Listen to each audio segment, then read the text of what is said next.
Your attention, please. Attention, please. And now the moment we've been waiting for is here.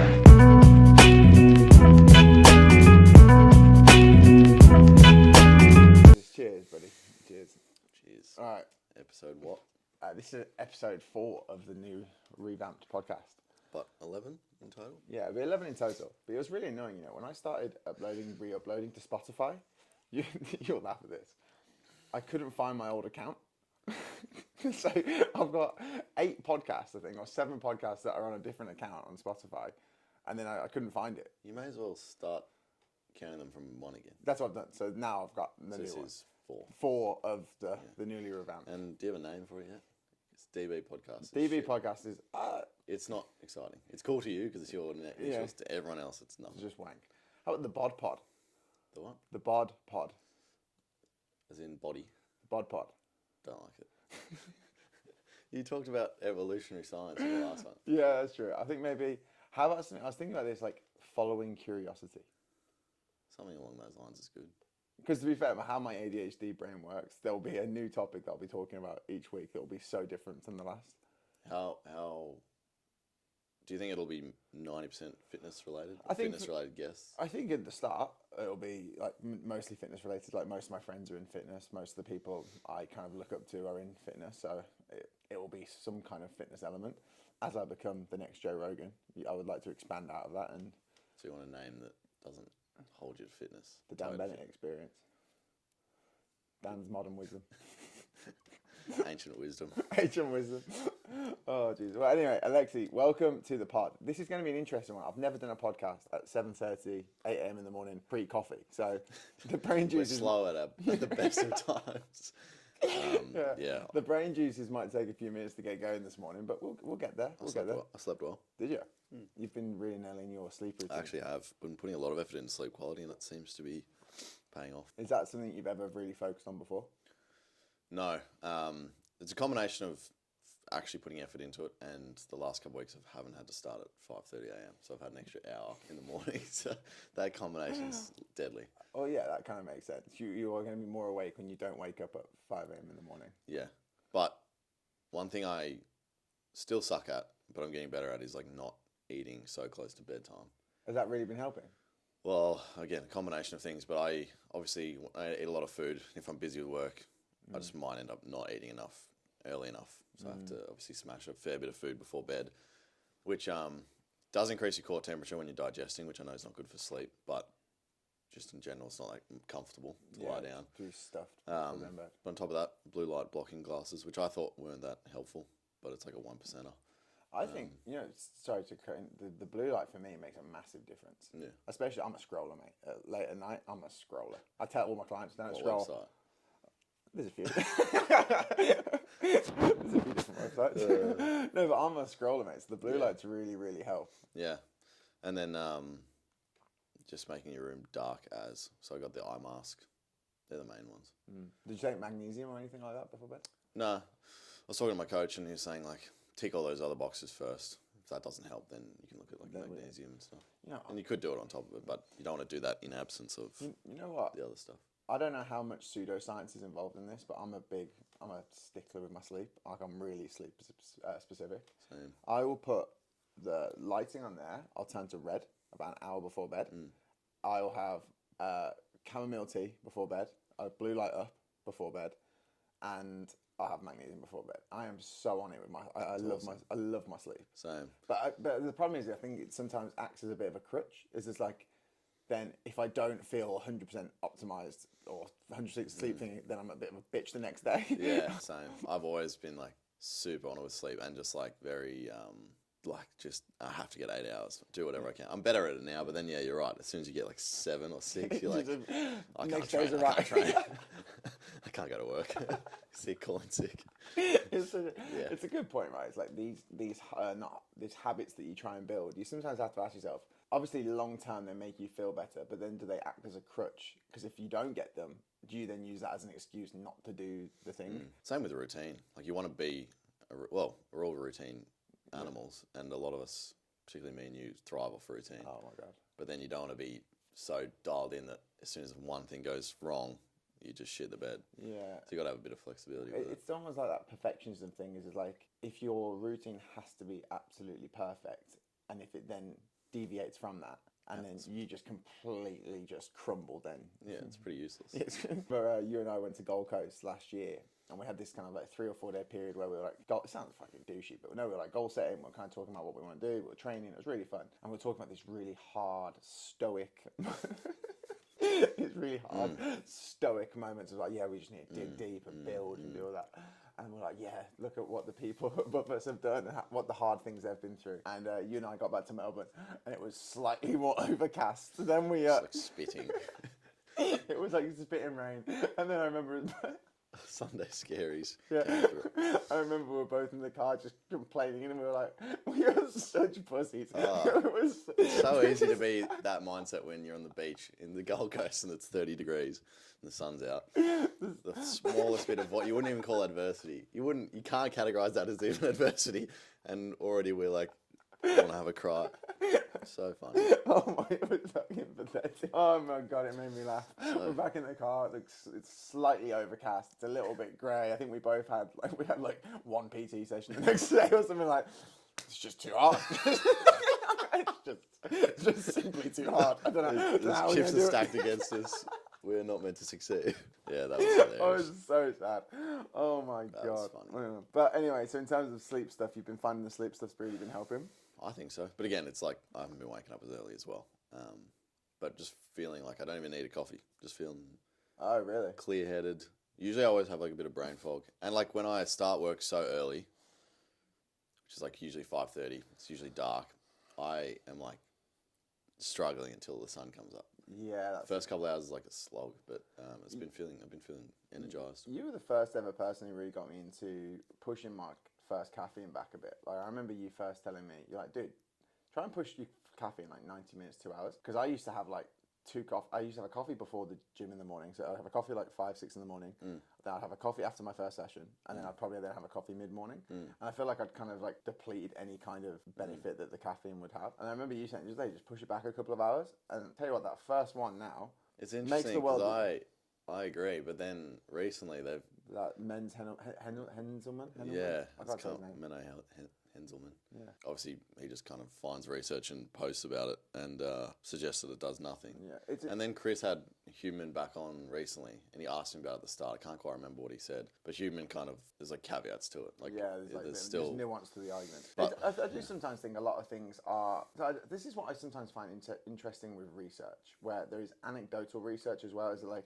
The research might heavily suggest one thing, but if you respond to it in a certain way, and maybe it's a placebo, maybe it's just the way your body responds to it, then I'm just like, well, if it makes you feel better, do 100%. it. I was talking to a mate recently about this. It's like science-based would be going off what the science says. Then there's like people that are evidence-based. And evidence can just as equally be science as it can be your own anecdote. Oh, I like that. With clients and with yourself. So obviously you want to be mindful of the science, but you also want to be mindful of what's worked for you. And again, the science isn't always, or the research isn't always directly applicable to your own context. So finding what works for you in combination is important. I really want to get on like a sports scientist. I've got a few friends who are sports scientists back in the UK. I want to get them on, and I want to talk to them about when they are creating these research papers. I want to ask them, the subjects who are in the test, how precise are they?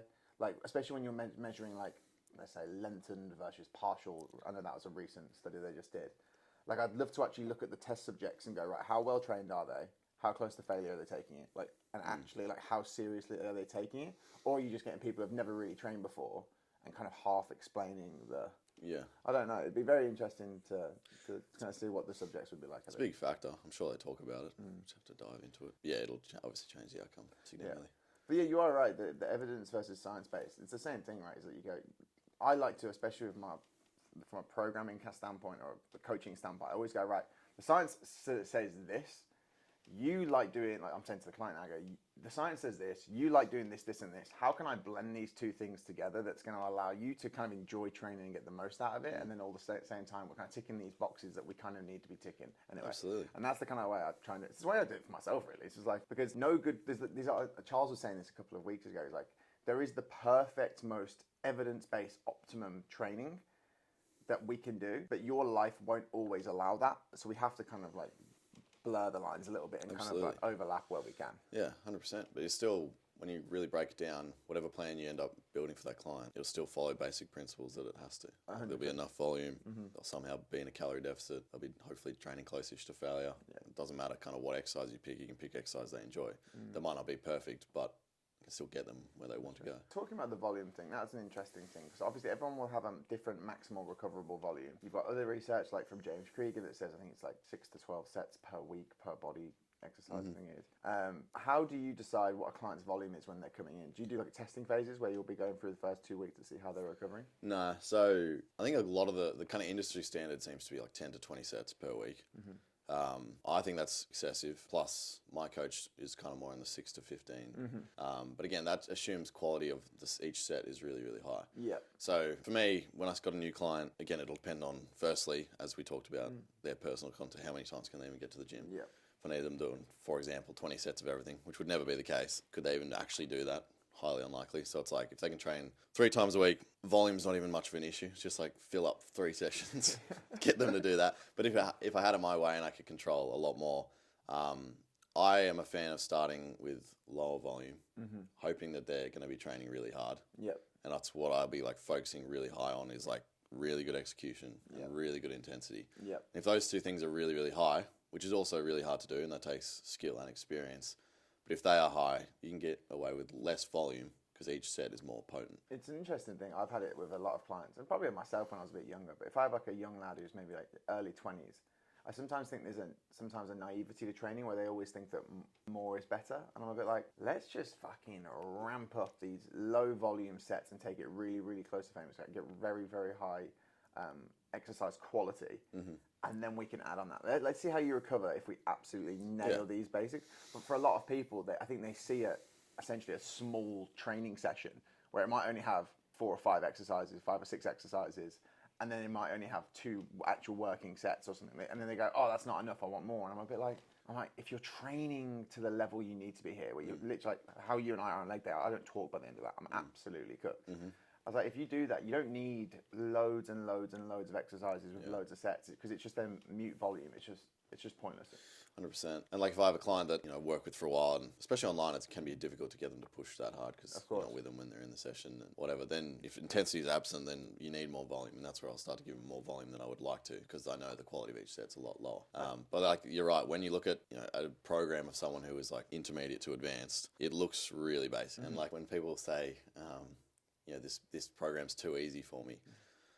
It's obviously not a reflection of the program. It's a reflection of your effort to give to the program. Like if you find that you need more volume, especially after our leg day, if you look at it's a decent session to be fair, but we're doing 1 to 2 sets of everything. Yeah. If you looked at that, and if every set was low quality and like 5 reps from failure, that would be a cakewalk. You'd be out of there in about an hour. Yeah, literally. But if you're pushing it to failure with a fuck ton of weight, with really good technique, you need 3 to 5 minutes rest between each set, and it can take you a couple hours. Yeah. So the session quality is purely down to your execution rather than the program most of the time. Do you ever struggle with trying to get clients to buy into that kind of level of training intensity, or like kind of having those expectations of that's kind of what's needed? Absolutely. Some people don't care enough to go to that those depths. Level of like fucking pain. So, which is fine because that's completely fair. Not everyone wants to grow as much muscle as possible, which is absolutely fair. So for those people, it's either you accept that it's not going to be maybe as quick a growth as it could be. Yeah. Then again, their nutrition and recovery might not even support that level of training anyway. Yeah. And then more volume. So I'll give them 3 to 4 sets of things rather than 1 to 2. Yeah, so essentially their RPE essentially gets higher as they go through the sets, as they're getting more fatigued because you're giving them more volume essentially. Yeah, or even if you think about like the last 5 reps before failure being effective, let's say every set I do, I get every one of those effective reps in the bank because they get very close to failure. Whereas they might stop at 4 reps from failure, they might get 1 effective rep or 1.5 or 2, whatever it is. So if you give them 4 sets, they might get their 4 or 5 effective reps across the 4 sets rather than 1 really good set where they get 4 or 5 effective reps. Yeah. So it ends up being similar. It's just one's boring and takes a long time, which is the 4 sets. But it's also less painful, so it works for some people. That's true. That's actually very, very true. It's actually funny. I've had some in-person clients where I'm like, right, we're going to take this final set. I just want you to send it because I know the prior sets probably haven't been as close to, and they feel like they're really tired. And I'm like, right, this last set, I just want you to send it. The last set, you did 10 reps. You was like, that's an RP9. You were like, that's the hardest you can go. Absolutely send it. And they'll end up doing like 23 reps. Yeah. And I'm like, that shows how far we've been away. And you kind of then have to kind of explain to them, like, you see how you were feeling on this kind of last few exercises where everything is burning and you're like really struggling to push them out. I'm like, that's kind of how most sets should feel. And they're like, oh, and then that kind of blows their mind a little bit. To be fair. It's just education. I mean, no one knew that at the start. Yeah. You know what I would say? I think you probably were one of the first people that ever got into my mind that sometimes online training isn't necessarily for beginners. Because I think especially from a coaching perspective, a lot of beginner people will want face-to-face sessions where you can coach through, where first of all you can educate them on different protocols, you can train them on different movement patterns, you can make sure that they're like moving properly. And I remember going, yeah, but like, look at all these coaches who have hundreds of beginner clients. And I'm like, and then you were like, well, the actual probably training intensity is probably not that great because realistically, you probably need like an intermediate to advanced client who probably be more designed for online coaching. Do you agree with that? I do. I think it depends on what you're trying to like do for the client. Like if you're just trying to, if the result is getting them moving, you can do that online. Yeah. If the result is to get them from never lifting a barbell to doing those kind of sets we just talked about. Yeah. Very difficult because you could, with form review, obviously you record a video, send it to your coach, coach gets back to you, you try and implement the feedback next week. The time it takes you to fix maybe a pretty small problem could take, 1 to 2 weeks, maybe up to 3 or 4 weeks if they really don't understand it or you don't convey it properly. Whereas if you're standing next to them face to face, it could be solved in 60 seconds. Yeah. So I always say if you're a brand new beginner that's never trained at all, you need to start with a face-to-face coach. Yeah. It's an uphill battle going with an online coach, but if you've got a decent amount of accountability to get yourself to the gym and you've got at least a little bit of experience with training, at least technique-wise, then online can be definitely successful. Are you a massive believer in just getting coaches just in all aspects of life is just a massive helper for you? Yeah, I think if you can afford to pay someone that is where you want to be or knows how to get you where you want to be, that's a cheat code. That makes sense. That makes sense. In every area of your life. Oh, I agree. I completely agree, actually. It's actually funny because you'll have a coach for football training for you, as for footy, for AFL stuff. You'll have a coach for jiu-jitsu. And then I think sometimes people then kind of get a little bit confused as why do I need a coach for personal training, or why do I need a coach for dieting, or why do I need a coach for business? I'm a bit like, find people who are where you want to be, have done it, and just rinse that. I am a big believer in that. The problem is now, I find now, is that it's trying to find who you want to actually listen to, because there's a lot of charlatans, I think, who kind of push a narrative that they're experts and they're where you want to be, and then like you'll sometimes pay for a course. I'm like, this is a load of wank. From that, we're talking more from like the business side of things now. But from a coaching aspect, I guess it's looking at people who have created basically lots of different transformations of people you kind of want to emulate, I imagine. Yeah, it would be. I can imagine it'd be very difficult for someone who doesn't follow a heap of coaches to go on Instagram and find a coach. Yeah, it's a good point, actually. Good luck. I mean, good luck. But I guess, you want to be, well, good way to make it sure the account you follow is got good engagement. Yeah, that's true. They don't have like 20K followers and no one's commenting on their posts. But then, obviously results and hopefully their own transformation is kind of probably key. Yeah, it's a good point, actually. What made you choose your current coach now, Coach Baxter? I did a course called Prescript, which was a phenomenal course, and he was one of the coaches there. So I met him they did like a little face-to-face thing in Melbourne at the start of the year. Then I met him and a bunch of other coaches, and I was like, I'd really like to work with one of them after doing the course. Yeah. Which would just kind of like solidify the stuff I learnt in the course, and they're really high-level coaches. So it was him and there was another guy. And I just liked the way he went about it and the way his stories. I loved all his content, his own training. Does Jordan Challis, the muscle dog, does he coach? Does he have coaching clients? He doesn't do one-on-one like Gen Pop, but he works with like NFL athletes or whatever it is. Yeah, Okay, got you. sport teams. Got it. So you couldn't have him as he couldn't have you couldn't have him as your coach. No. Okay, fair enough. No way. Fair enough. And then him and Baxter and Jackson are close as well. Are they're trained together? Is that right? Kyle and Jackson. Kyle, yeah. Fair enough. That's crazy, mate. That's crazy. Fair enough. Moving away from like the sporting stuff, endurance stuff, like you've done you were talking on the last pod. You've done like your ultras and stuff like that. You've now switched to this heavily more hypertrophy based variation of training.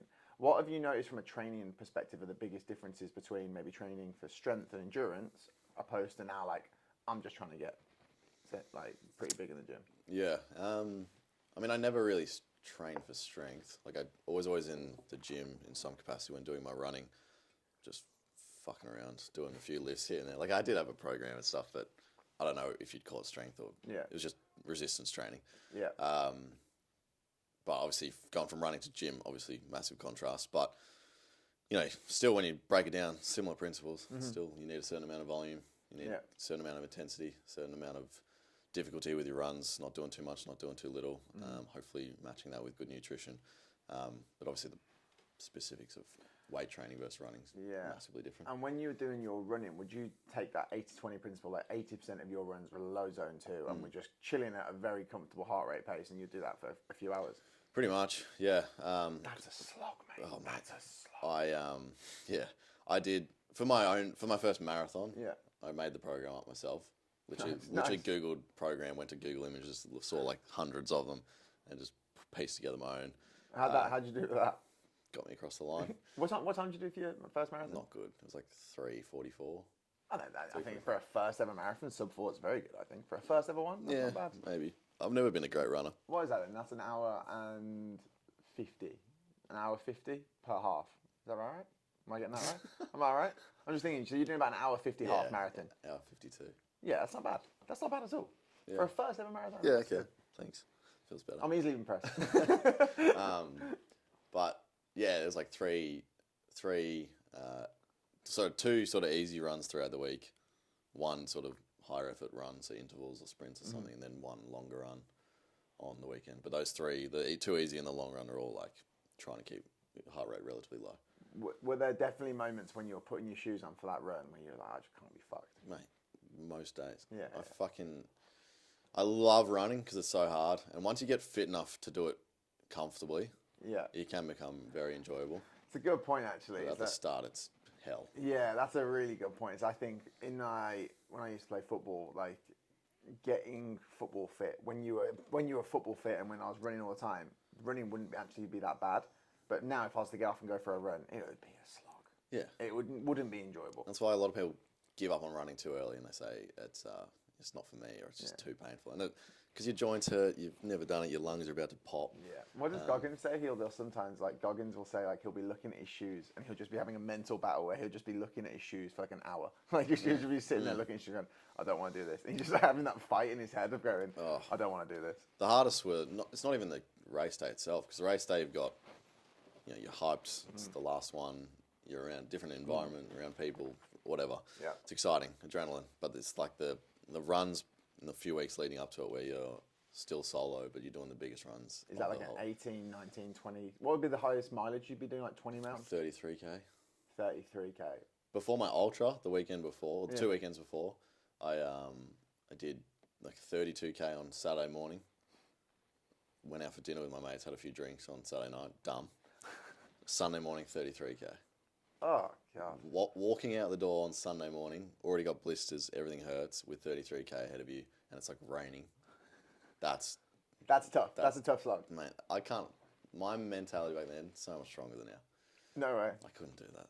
No way. You could. You've just changed the mindset for what you were training for before. Yeah, I guess. If you switch back, you could. That's tough. What are you listening to stuff in your music, podcasts? Yeah. You just going raw dogging it? Sometimes. You get sick of music, you get sick of podcasts sometimes. For the actual event, I didn't do anything. I remember 10 hours. I remember once I was training for I did a half Ironman a couple of years ago, and I was training for the longer runs. So I'd get off, I'd go do a swim, I'd do like a small bike, and I'd go and do a half marathon just to see how I was doing. And I remember doing I was like 10 miles into, no, I was probably like 7 or 8 miles into my half marathon. I was just chilling, and then my headphones ran out, and I was in the dark. I was in the, when you're in the depths. I was in the depths. So I was like, and I'm running down the Punt Road, running to St Kilda. It's the middle of summer, so I'm running then down the beach and back. And I was like, fuck it, I'm just playing music out loud. And I was just running down the beach, just listening to Kanye. I looked like such a wanker. I was just running, listening to Kanye West running. I looked like an absolute idiot. Gotta do it. You gotta do it. But sometimes, mate, when you're absolutely dying, like sometimes it just you just got, like you say, you just got to do what you got to do. 100%. Would you take a lot of like the would you be taking on your training runs, a lot of gels, a lot of carbs, snacks and stuff like that kind of thing? I think my rule was like this is not a recommendation or anything, but I think I was doing like if it was more than 15k, I'd take like a gel. Nice. More than 20, I'd take more. The lads who do Represent, right? They've just released Cadence. What is that? Do you know what that is? Yeah, they got a drink, which is just a electrolyte drink with a shit ton of salt in it. Okay, got you. Specifically for running. It's just for hydration. Fair enough. So then you transition from the ultras to the more hypertrophy based stuff, right? And when you've now gone into hypertrophy, like you're just literally, the main goal is to build muscle. The two big variables I'm assuming would be nutrition, massively, because you need to be eating enough, and then training intensity. From a training standpoint, let's go through that first. What have you noticed is like the big indicators that you'll be working the hypertrophy stuff? Is that like, what would that look like? Well, yeah. So from a training standpoint, there's a few things. One, you need to be. The most important thing is mechanical tension. Yeah. Which you achieve by training really, really hard. So the closer you get to failure, the more tension you apply to the muscle, which is the thing that's actually going to stimulate growth. Mm-hmm. That's important, but if you did one set to failure, probably not enough, so you need also a decent enough volume. Yeah, so for someone who wouldn't know what mechanical tension is, what would you actually say mechanical tension is? For someone who hasn't got a Scooby, what that is? Basically, my understanding is like, it's a tension you apply to a muscle during resistance training. Yeah. And as you get close to failure, basically you have certain, don't quote me on this, but motor units within the muscle, or muscle fibers, I can't remember which one it is. But as you get closer and closer to failure, more and more are needed to move the weight. Yep. And you get to the high threshold motor units, which are the ones that are, I think, more susceptible to actual muscle growth. Yep. So if you kind of stay well from failure, obviously your muscle will need to do the work, but you won't have to call upon those to do the work. So then you won't trigger them to grow. Yeah, makes sense. It's a very shit understanding of it, but you get it. Yeah. And then, you need a certain amount of volume as well. So you need to do enough sets. Otherwise, one set's not going to be enough. They're the main things. That's good. From training. That's good. And then when you've been going through this, like when you're analysing from a body composition standpoint, do you go, look, the starting out phase, do you go, chest is weak, legs are Didier dog shit? Do you basically go through like from a physique standpoint and go, right, this needs work, and then do you apply more volume and training sessions to those kind of muscle groups, or do you just... It's kind of like us with Jiu Jitsu. It's like, there's holes everywhere. Everything sucks. So what's the point in biasing your fucking rear delt when your fucking back is non-existent? So, oh God. I think Bax put it on one of his posts once and it was brilliant. It was like, I'm not big enough to find the holes yet. So it's just like basically grow everything. Just fucking grow everything. Yeah. I get a lot of clients asking me about how to grow their lower pec or upper pec. I was like, just grow your pecs. Yeah, that's a good point. They're all fucking small. That's a good point. Yeah, so you just like train everything, just trying to achieve a bigger physique. And then at that point, then we can start to isolate the smaller. Once you grow significantly, you'll hopefully be able to see what needs to grow to keep up. My mate's got a great saying. He's like, Dan, it's like worrying about tables on the Titanic. The ship's sinking. There's no point you trying to save the tables and chairs. Yeah. The ship is sinking. 100%. It is funny, mate. I like to say that I am now, I do jiu-jitsu pretty much. I train like 4 or 5 times a week, and it's very sad how bad I suck. How much time and how much rigor my body has been through for that sport, for how bad I am. I've had like 3 shoulder dislocations, 3 shoulder dislocations, 1 shoulder surgery, really? 1 fractured wrist. Lost your life. Yeah, lost my life. Basically, my knee clicks every morning, and I'm a white belt. It's so embarrassing. That's kind of like, that's the same with training. It's like you do so many hard sessions, you've probably grown that much muscle. Yeah, that's fair. But you just got to keep rocking up. But yeah, I love that. It's fun. But then to say, let's say, since you started that hypertrophy thing, you're probably one of the only people I've known as well who's done your lean bulk. Where since I met you, you were 76. We kind of spoke about this briefly on the last one. You're like 76-ish kilos when we first met, fairly like really lean. You're now at like 86, 87 kilos. Your body fat percentage has actually marginally increased in that time. A lot of people go through a bulking phase and just become a fat fuck. Like let's just call it what it is. They just get fat. The way you've done that is that you have dialed in your nutrition as much during your bulk as you would during a cut. Yep. Yeah, I believe you got to be. I mean, there's obviously more flexibility with food choices when you're on a build, but I still like to be super dialed. And then the most important thing is, not getting carried away with the calorie surplus. Otherwise, you'll become fat. So you obviously want to gain weight. A bit of body fat gain is completely acceptable and normal. But realistically, if you gain too much body fat too quickly, you, run out of room to build because you're not going to keep getting fat. Yeah. So you usually start wanting to diet sooner, which just means you're not building for as long as you could across a year. And you look like shit while you're doing it. And feel like shit. So yeah, fair enough. So you've done this almost like lean bulk where you've gone up 10 kilos. You've very, very marginally increased body fat percentage. Why is that? Just have you been keeping your fats fairly low of the 3 macros, obviously? So you got carbs, proteins, fats. Have you been heavily prioritizing carbs and proteins? For the most part, yeah.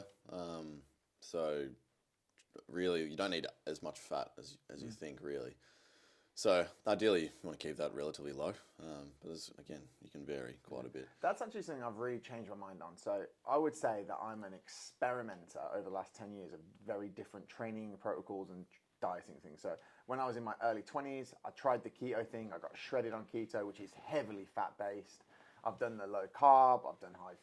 I've done a lot of them because as each of them has had their kind of meteoric rise to like that's the best diet. I've tried them all. Never done carnivore though. Never done carnivore. But never want to. Yeah, no. But it's very interesting that it's only in the last probably 18 months where I've really changed my minds on fats. Where I used to be like, fats aren't bad. Don't demonize fats. They're not inherently bad for you, but they just carry per like size of it. They just carry more calories, and I think people really overestimate how many fats you actually need for most people walking around. And then in my dieting phase now, if I go through a 6-12 week like cut or dieting phase, I drop my fats fairly low and I keep my carbs and proteins really, really high. And I think you utilize the carbs very efficiently from a training intensity standpoint. Protein then it helps build the muscle mass. But then you keeping your fats low just makes you not overshoot your calories loads. Yeah, I mean, the most important thing is like, you don't keep fats necessarily low because they're bad or anything. It's because you want to have as many carbs as you can within the calorie budget. Small carbs will obviously support your recovery, but also training performance. And training performance is the thing that's going to actually stimulate growth. But like, again, if you have fats are at 60 grams versus 80 grams, fuck, I don't know what the difference is. Yeah, fair enough. And especially I'd say as well, at a healthy body weight, like you and I are like a healthy body weight. So you having a small marginal decrease in fat isn't going to change your hormonal profile. You know what I mean? Like there's a lot of people who will say that it's not going to really affect your health that much, I think. No. Whereas I think, say if you're at like 6% body fat and you're dropping your fats even though that's when I think you'll have probably like brain issues and all the rest of it. I don't know, but I think Bax even put something on his story yesterday and it was like the actual amount of fats you need is like can be down to like 10 to 20 grams per day. Really? Yeah. Obviously, I would never put a client that low, but in certain phase, like for some of them that I didn't like, I would just to punish them. Yeah. What was I going to say? Oh, I forgot my train of thought. No, I cut you off. That's why. He's been training. I've been following him. He's been trying some like MCT oils as these fats to digest differently. Apparently, again, I have no apps. Yeah. He says there's no need for saturated fat ever. Yeah, but thinking about this, I was thinking, like realistically, fats are so easy to overeat. They're so easy to overeat. Is like my dad used to be a chef, and he always used to tell me fat is flavour. Yeah. That's why. It's so easy to overeat. And actually that's something like from an education standpoint to clients is I go, right, look at your plate of food and be able to dissect a plate of food and see what it is. It's very, very, it's a good skill to have and a lot of people don't have that, is to understand, right, well that's my carb portion, that's my protein portion. On this protein portion, there's a big layer of fat. I think people even forget about that if you're eating like chicken skins and stuff like that on the chicken. Like with sauces, people don't understand the calorie denseness of fats. And I think because of that, then they massively overeat things. And they go, well, I'm not even eating that much. I'm like, it's the secret calories that you're getting in these like sauces and stuff like that that are absolutely murdering a lot of people, I think. Absolutely, yeah. If you think about like, even just, as you said, sauces, you can go from a like a sugar-free, low-fat sauce to a creamy aioli type sauce. Yeah. Doesn't change the meal a whole lot. Obviously, the aioli creamy one's going to be more delicious, but the volume's exactly the same. It could Yeah. be an extra 100 calories. Yeah, Do that agreed. across a few meals every week. I do something with when clients start with me. I do something. It's called a source matrix, and I take them essentially from the lowest calories, like dry rubs, dry seasonings, or like the different herbs and stuff, and then I go to like the most calorie extreme, and then you're like you said, like a garlic aioli, peri peri sauce. Like you're looking at like 100 grams. That's nearly like 400 calories. That's a lot of calories, and especially for someone who might only need, let's say they only might need 2,500 calories, for example, if they're going for a dieting phase and they're not a particularly big person, you're getting nearly 25% of your daily calories from that source on your plate. That's quite a lot. And I think the second that people start like actually understanding the little things is when they'll start drastically losing weight fast, because you don't need to do these huge transformations, but it's only ever small little swaps, I find, that create like big differences, especially from a weight loss perspective. Absolutely, yeah, 100%. Couldn't agree more. Another thing is like under eating throughout the week and then overindulging. Just sending it at the weekend. Under eat, overindulge. It's like you look at their macros when you do their check-ins. It's like Monday through to Friday, pretty decent. In a significant deficit, then they didn't lose weight, and you're like, hang on. Well, you know what? Actually, I'm not gonna blame. You know, the Rock. He's like famous for doing his big cheat days, isn't he? Where he'll like absolutely send it on a Sunday, and he'll have like 12 pancakes, a pizza, like double cheeseburger, and everything like that. And I think a lot of people then really get into that cheat day culture, which like, I'm gonna absolutely send it this weekend. I've got my cheat day coming up, and you are right. It's like if you're going for a dieting phase, then you having a 4 or 5, mate, if I'm hungry, I could do 6,000 calories very easy. Yeah. So I'm like, you've just wiped out your whole deficit for the week. Like you've kind of, and you know what I'd say as well, and Dr. Mike Israetel kind of changed my mindset on this as well, is I used to think, well, not only that I used to think, I think it's definitely dependent per client. I think different clients like different dieting protocols. Some people like a slower, more sustainable thing where their calories can be a little bit higher, but then they can have some of their favorite foods and they'll slowly be losing weight, maybe half a pound to a pound a week, right? And on a long-term basis, that's great. Other people is like, put me into an aggressive phase and I only want to do this for 6 weeks. And I think different people kind of like different ways of dieting. Yeah. But Dr. Mike Israetel is like, when you're going through a dieting phase, just have that as the mission. Yeah. And you've kind of done this as well. He's like, Dan, if that's the mission, that's the end point, just focus on that. That's the one thing. Yeah. Yeah, I agree. Yeah. It's an interesting one, especially when you're dieting, because dieting can be like, it fucking sucks for one. But yeah, I think setting the goal is like, look, for the next 6 weeks, I'm reining this in. 12 weeks, I'm just reining this in. I'm only focusing on that. Then have that as the mission. Get that done, and then once that's sorted, then you're good to. I agree. It's definitely like a personality type. Yeah, for sure. Situation. I'd prefer that. But I always say to clients that sometimes they're kind of in a diet phase, but then they're not so dialed in. That the whole year they've got this diet mentality, so which could just be miserable. Yeah. So they always feel restricted, even though they're not restricting themselves. Yeah, so it's like half true. in, half out, go nowhere. But the whole time they're kind of thinking they're in a diet, which is kind of just like mental prison. What's your thoughts on people who naturally like that under-eating, overeating thing, where people have said, oh, I've been dieting, I only eat 2,000 calories a day and I'm not losing any weight. A lot of people then start blaming their thyroid, they'll start blaming that they've adapted thermogenesis or whatever, so their calories, and their body's now adapted to lower calories. Do you ever just say, right, let's just track, and then you tend to find that they're just spiking at the weekend? It's always 9 times out of 10 going to be, well, maybe not weekend, but it's just going to be poor reporting of calories. Yeah. All the time, most of the time. Obviously, there is a time where your metabolism will slow down to adapt, and then you've got to reduce calories again. But if you're already not getting perfect data from them, that'd be the first fair enough. alarm bell. Is that something that you struggle with clients, is getting them to buy into different dieting protocols? Because that must be a hard thing. So nutrition's the hardest part for 98% of people. Agreed, absolutely. Same with building, whether they're dieting or building. That's where meal plans can be helpful, and also like I get a lot of clients to actually send me photos of the food every meal. That's cool. And then I look at their tracking, and then I can kind of compare them and that's cool. obviously I like educate them on. They send me this like thing of steak and maybe side and some sauce and whatever, and it's like 400 calories in there, MyFitnessPal. Without the photo, I couldn't believe that. Yeah, fair as soon as I can see that, I'll be like, okay, probably, it's probably 900 calories.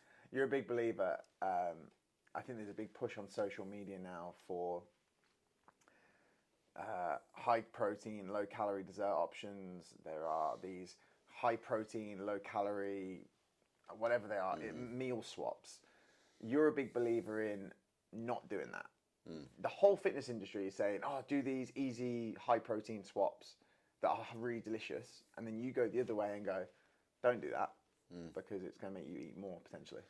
Yeah, again, case by case. But I think making your diet, like you're trying to reduce the amount of calories you're having, which is already going to suck, and then you're going to go and make those reduced calories as delicious as possible. That doesn't make sense to me. Because it's essentially... Imagine if you had 1,200 calories to work with, Yeah. and you just had like lollies and chocolate. Yeah.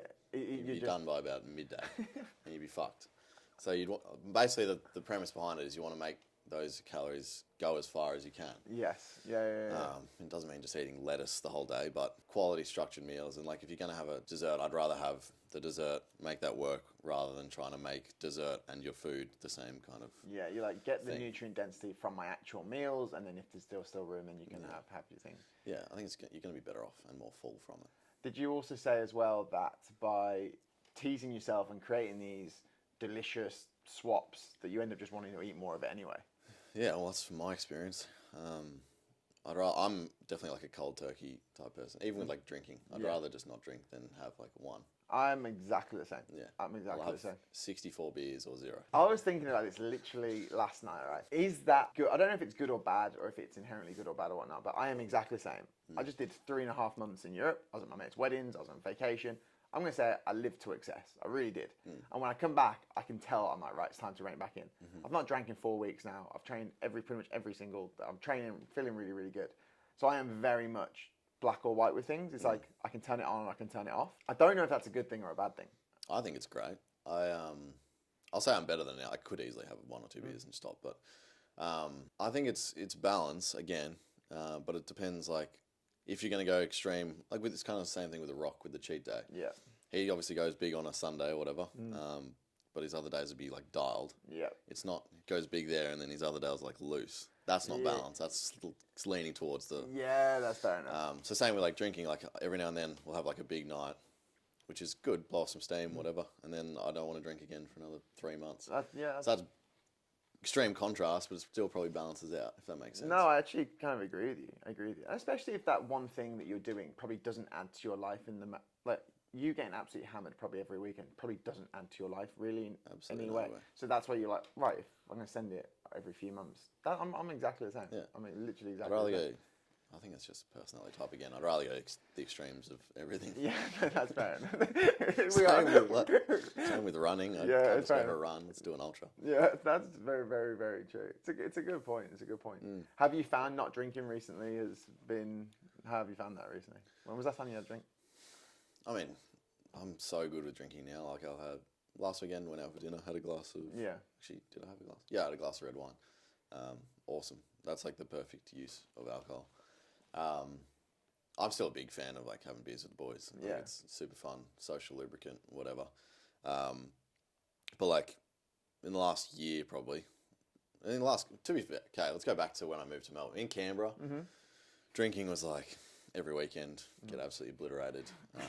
Can you tell the story? I don't know how much you want it on a podcast on the internet, but fuck it. Can you tell me the story? It's like where you'd moved to Melbourne, and you were now like creating fitness. You were really dialed into your fitness. You were like really starting to create content. You were becoming this kind of like Melbourne-based coach, and then you went back to Canberra, and then you're on the piece with your mates. Yeah, so moved to Melbourne, thriving.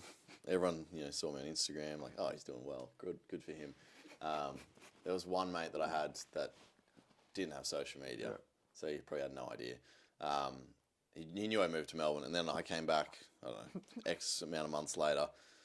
And when I go back, it's like hang out with the same mates. Just literally go from Friday, come back Sunday or Monday, basically get spasticated for the whole time. Like the most useless trip in the world. And then I'm like, I had a big night. We're going out again the next night or something, and I'm like at this shocking shopping centre in Canberra. Like I'd never want to be there. I'm in like slides, probably look like shit. Were you barefoot? Maybe barefoot, carrying like a case of beer, and I bump into him, and he's like, Like, that's what he thinks I've been up to for the last couple of years. Oh, I was like, fuck this. You turn around, you're barefoot, absolutely like, mate, wankered. I swear to God. Just holding a thing I don't drink much. I'm a coach. I'm training. Oh, that's funny. Yeah. That fucking kills me, man. Yeah, that was hilarious. But yeah, drinking Canberra was a big thing. I mean, as with when you're just 18 to 20 anyway. Of course. So then I moved to Melbourne, significantly stopped drinking because I got into this more fitness lifestyle, but also you got less friends around. 100%. Plus COVID, so everything's locked down. So that was good. And then last few years, it's been much less. Like, I just can't be fucked being hungover. I actually despise it. Yeah. I feel like these days, Sunday's my only day off.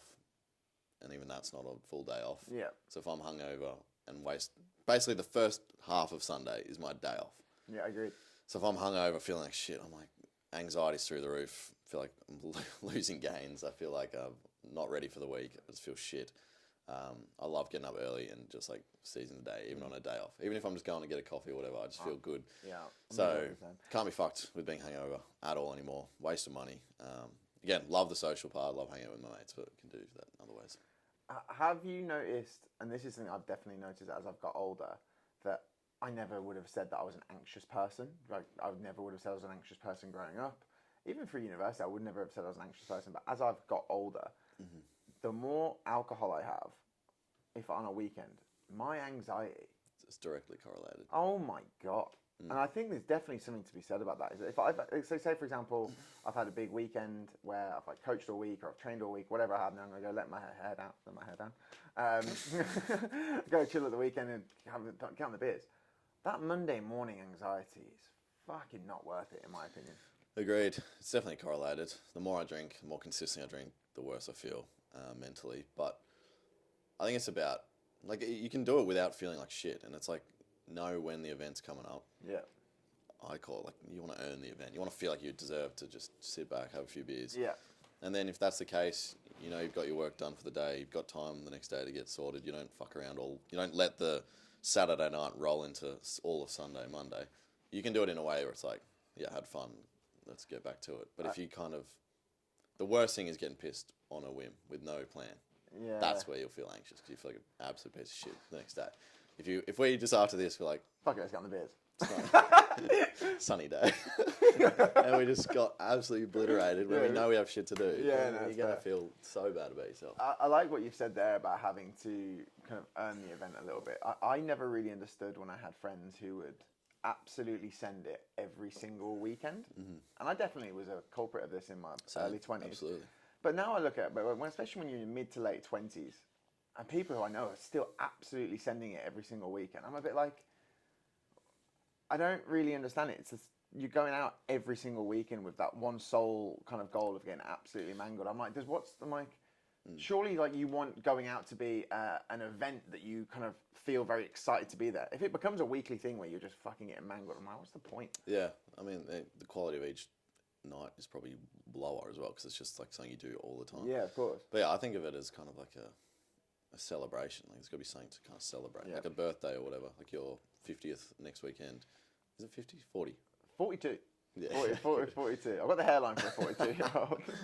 Like that's a fair age to have a few beers. What would you do? What would you do if next weekend I get there and I just take my hat off and I've had my hairline sewn back in and I've got a massive, massive head of hair, like similar to that? Would you be like?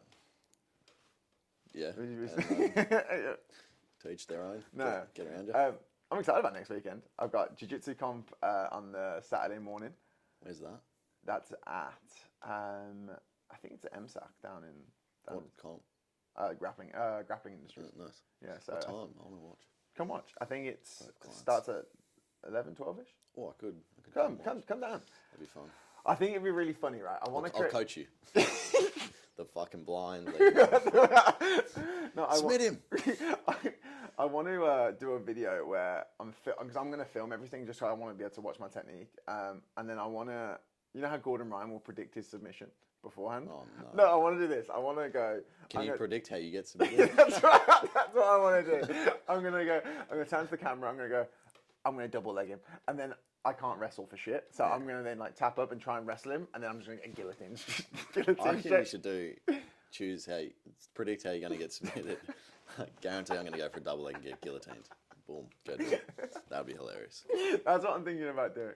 It's actually so sad. So I love that you and I were like the other week. We're like you and I were the other week. Like, let's take the cameras to the jiu-jitsu gym. We'll get some really cool content of us roll. Savages. As we roll, we'll get a pump on beforehand. So it'll be like, we'll look good in the tight little Lycra things. We were at the Monday comp class together training, and then we're just flow rolling. And we're like, we have no idea what we're doing. It's so fucking embarrassing. Absolutely tragic. Like, if we film ourselves, we have to zoom in so far you can't even describe what's going on. Because if you could see the full frame, it's like right now. If you can see everything around us, you can see what's going on. If we zoom in enough where like half our body's in it, it kind of could look cool. But we are so shit, it's not even funny. Like it's the same thing with what you're saying about biasing a certain muscle. Like, it's like I was like, I really need to get better at my hand fighting. It's like, thank fuck I've got something to work on. Like, add it to the very short list of shit I absolutely suck at. There's so many holes. I figured it out. Dave, I need help with like my whole game. I know the bottleneck. It's not going to jiu-jitsu for a year.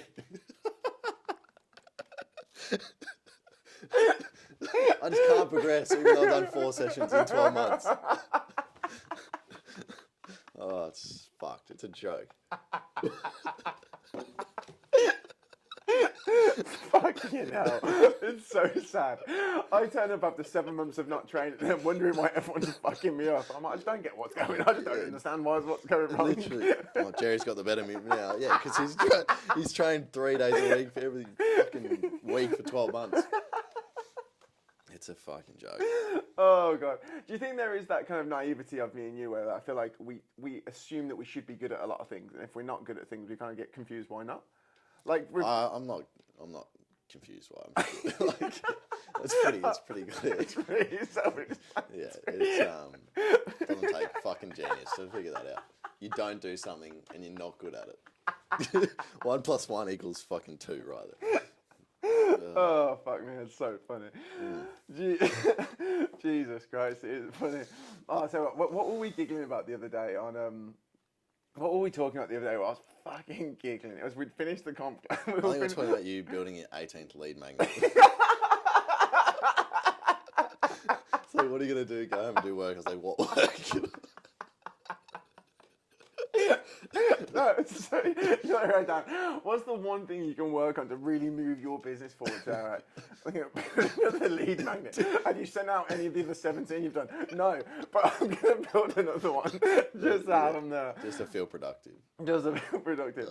Oh my God. If there was one thing that you think you could do to work on your business for the next year, you're only young, you're 25, 26? 26. 26, right? So, what would be the one thing you think that you need to like work on, you reckon? It's a great question. I think it's pretty straightforward. I think I need to just become a better coach. Yeah. So just more education. Yeah. More experience and build my brand. So make more fucking content that gets actual views. Which is the content's an that's interesting the bottleneck. The content's an interesting one, isn't it? Because it's this weird thing, right, where like 10 years ago, 15 years ago, it wasn't really, like, it wasn't necessarily something that everyone did. But now, content is so saturated that I just lose, not motivation to do it, just genuine inspiration of what do I need to even create today. It's an interesting one for sure. It's so difficult. Yeah, but if you still zoom out even further, we're still at the start of social media. That's a good point. Our kids would be like, fuck, you guys had it so easy. That's very, very true. That's very, very true. I wonder as well, like, but you know what? I find myself in this phase of like, I have a vision of what I want to create.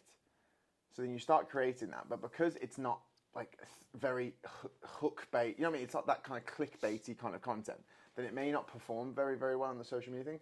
And then I almost feel like, what, do I have to sell my soul here a little bit to kind of get views and get engagement and stuff? It's a bit kind of sad, to be honest. I think.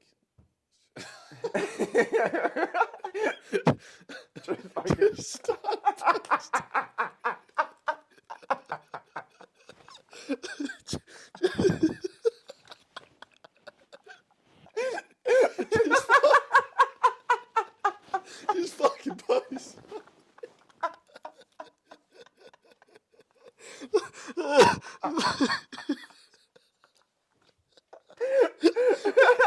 I can't breathe. I'm fucking crying. Oh my god. Oh, fuck. Jesus. Oh my. It's the talking. It's the reintel thing. It's like just don't know what content aligns with my brand. Just fucking do something.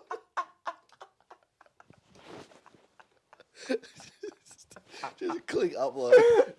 Oh fuck. But yeah, I agree. Oh my god. I think you can go. Oh god. I think you can go two ways. You can go purely post what you enjoy. Yeah. That's something we're talking about. Joe Rogan. Literally crying. Joe Rogan built a brand just being himself, and either you like it or you don't. Same with Chris Williamson. He says, That's true. I don't know how much I believe him, but he's like, if he had 0 views still, he'd still be making it because he made it just purely out of his own interest. That is very, then very you can true. combine that with like still trying to make your content more algorithm friendly. Friendly. Yeah. But you don't need to go and look at the fucking trends and just copy that. Fuck that. You're not gonna get clients with that anyway. You might get more followers, but it's gonna be like a shit audience. It's very, very true. Just fake audience. Yeah.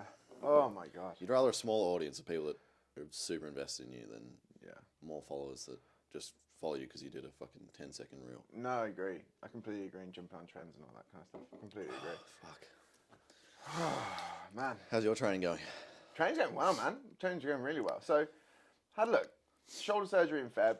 Took 3 months off to go fucking hang around Europe. Came back and I've jumped straight back into jits, which I'm doing like 5-6 times a week, and then weightlifting. Feeling good, man. Like, I'm not just saying that. Like, training's going really, really well. Diet's in. Down 4 kilos since I was back from. Just dialed in, super dialed in. It's good.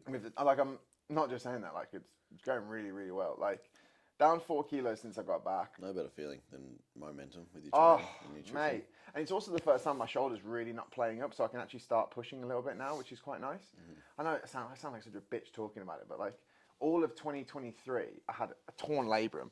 So I'd be in the bottom phase of a bench press, and my shoulder would just dislocate. I'm like, fuck, it's a fucking nightmare. That is It was ridiculous, right? So training's going really, really well. I'm doing a program at the moment from Jackson Payos, who's a bit more hypertrophy based.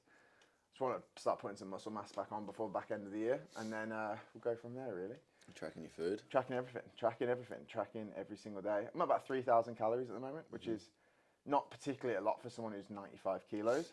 You're trying to diet, aren't you? I want to just lose fucking the fluff that I just put on in Europe. It's a good thing about being heavy and a fair bit of muscle. It's not hard to lose that first 5 kilos. Mate, well, You can still eat comfortable with food. To be fair, for me, like, if I realistically, like, say from 97 to 92, 93 kilos, that kind of 4 or 5 kilos range, like, for me, that's where I kind of want to be. If I'm walking around like 93, 94, I'll be very lean at that point. I'll have muscle, like, I can still eat a good amount of calories. I can still train. I can still train hard. I wouldn't be like fatigued. You know what I mean? Yeah. I've dieted down very low before. Back in 2019 and 2020. And I remember dieting too low and I felt fucking horrible. Like, I felt irritable, grouchy. Like, it affected my sleep quality and everything. I just felt shit. There's no point being ultra lean unless you're competing. No, it's not a good place to be. I completely agree. So I think me just walking around at like 94 and then still being able to train really heavy. And the nice thing is at the moment I'm in between these two. So 101 kg and above is like super heavyweight. Then you have, I think the sub 94 category for jiu-jitsu is where I want to be. Yeah.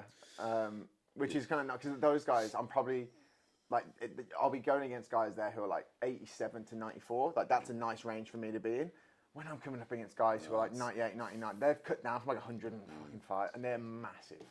I remember when I did a few jiu-jitsu comps, as I was gaining weight, I remember, because there were only like round robins and you get paired with like the 5 people closest in weight. So like the first comp I did was like, it would have been like 74 to 78 kilo bracket or something. Yeah. As I was getting heavier and heavier, it started to become like, and then there was this one where I was like the bottom end of my bracket, but it was like, no, not 70. Yeah, that was correct. It would have been like, I don't know, 85 to 90 or something. And I was like just 85 or something. And like, I'm versing 90 kilo guys that weren't even that tall, but they're just like a little bit shorter than me, but they're just stuck here. And they're angry. And like that. You've competed once at Jits? I think I've Twice. done like 4 Have you? But all in House of Dominance. round robins. Yeah. Fair enough. Round robins are hard, aren't they?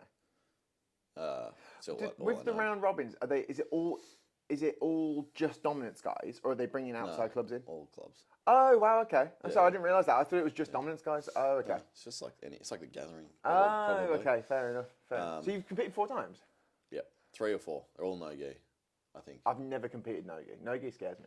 Yeah, I remember the first one. It's just frantic. It's just, you shit yourself because you're in where we train, so it's like a fairly large space, just mats, and they have like 4, I don't even know what you call it. It's not an octagon; it's a square. 4 on that mat, and then you get into your division. You get told where to go, but you don't know who the fuck you're fighting. So you just they just call up Alexei, and then they call up some other guy, and I stand in the middle. I'm waiting, and some bloke with like a beard walks around. I'm like, oh fuck, adrenaline dump like I've never felt before. Absolutely never felt before. That's where it's frightening because we already have probably 3 to 4 moves under our belt on a good day with no pressure. Yeah. When you're in that, you rely on what you truly know, which is close to 0. Yeah. Because you can't think at all. It's pure instinct. Well, at the start anyway. You maybe get more experience. You can be a bit more calculated. It's an interesting one because in gi especially, gi allows you to frame and kind of slow it down and start to try to execute some variation of a game you've got. Again, we're shit, don't have a game. But it tries to allow you, right, I'll try and play single leg X or full X or fucking Delahiva, whatever you want to try and do. No gi, there's no grips. You're probably sweaty as fuck because there's just adrenaline sweat coming off you. And then it's 100 miles an hour. That's what it fucking scares me because like gi's fast when you're going up in the gi, and that's the slower aspect of the sport. So going no gi, it'd be fucking terrifying. And especially if there's some guy with a wrestling base who just came in and double-legged you straight away. And end up on your back. And you find that the shitter you both are, the more chaotic it is. Oh, just. So like if you saw like, I don't know, 2 brown belt no gi, it would be quick, but it'd still be a little bit more calculated. It's a technical game of chess, right? But if it's too wide, fucking idiots just running into it. It literally is like 2 kids just having a wrestle, and it's just a joke. I was having this scary. Yeah, we had the Dominance barbecue yesterday, where like everyone was there, really, really good. The lads put on some really good food, and I was having this debate. Right, you've got an exact clone of yourself, so exact same person. You've got you who's done sub 50 jiu-jitsu classes, and you who's done sub 50 Muay Thai classes. Okay. MMA rules, who wins? So me versus a guy that's you versus you, clone that does Muay Thai. Yeah, but both shit. Both shit. Both sub 50. So it's not like you've got like an amazing wrestling or you've got amazing striking. You're both complete beginners, exact same athleticism. Who wins from a skill basis? I think the jiu-jitsu guy. So in an MMA, I don't think so. I think the jiu-jitsu guy gets punched in the face and then doesn't realise what to do. I think me that's done less than 50 Muay Thai classes versus I still know how to strike as someone who's hardly done it. Yeah, okay. If I've never done jiu-jitsu, I don't know shit. Like literally. Yeah, so you're thinking fighting, punching, kicking, somewhat more intuitive than jiu-jitsu, in my opinion. Okay, yeah. So it's not like you've a guy that's done 50 classes of Muay Thai versus a guy that has never thrown a punch or doesn't even know what a punch looks like. Yeah, fair enough. It's like he's still decent. This guy's marginally better, still shit. Yeah, okay. Jiu-jitsu is like a bigger discrepancy between 50 classes and 0. So you think you'd be able to kind of stand with the Muay Thai guy? Probably still hit him. He sucks as well. Yeah, and then at some point you close the distance, you grab him and take him to the ground. Somehow take him down, and then once I'm on the ground, I'd have a better idea of maybe go to mount rather than just lie on the side or something. Yeah, fair enough. Or he might turn to his sides and he'll give up his back, and then before you know it. Yeah, which at less than 50 classes, you probably don't even know a submission yet. You might. That's what I'm saying. Is like, yeah. But you still be able to control them better. Yeah, you might you'd still be able to punch them and kick them fucking hard, just as hard as they could punch you. Yeah, true. They just might know a better combo that's still ineffective because they suck. So you're going jiu-jitsu? 100%. A lot of the guys said jiu-jitsu. I think the Muay Thai guys all obviously. Surely that makes sense to you as well. Yeah, I just didn't know like if a complete new jiu-jitsu guy was walking out like a new fucking not even. But he still can punch. Yeah, but he's walking out and then he just gets cracked and he's like, oh fuck. He get cracked by what? A guy that's done 40 classes, 50 classes. Yeah, but I don't know. Or just got just a big leg kick to that thigh. You ever been leg kicked? It fucking sucks.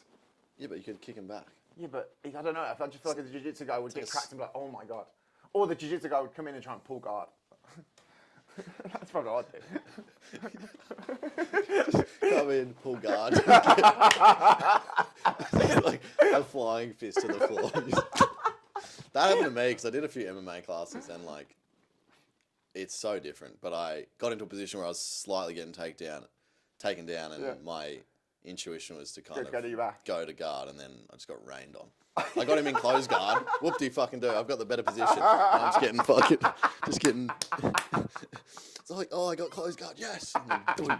Do the coaches say stop doing that? You always want top position.